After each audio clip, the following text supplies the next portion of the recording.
Hello everyone, this is Mohammed Fareed. Thank you so much for tuning into this video. I really appreciate that.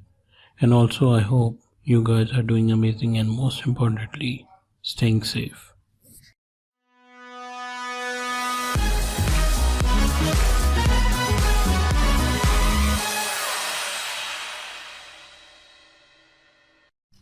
Let's start today's lecture. In this video, we are going to see how you can ace your diagrams in economics, and I will also tell you the points which you need to remember whenever you draw the diagrams in economics. Before starting and learning those points, let us first understand diagrams are very important in economics exams. They can really help you to achieve strong analysis marks and support your evaluation too.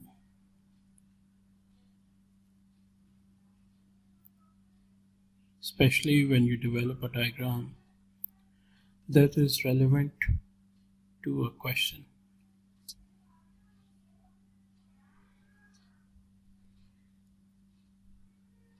Diagrams should be ace. That means remember to label the axes, curves, and all equilibrium points in your diagrams.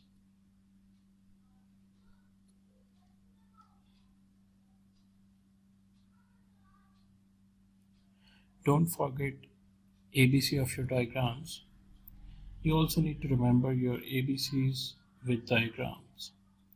That is accurate, big, and clear.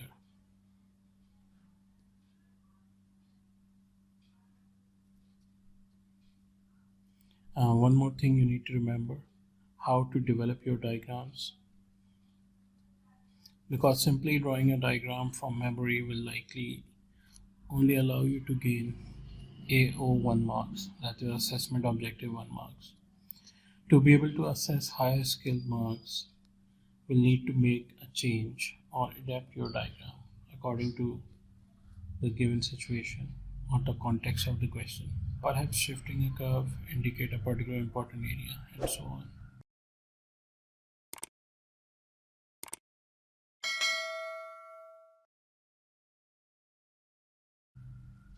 Thank you.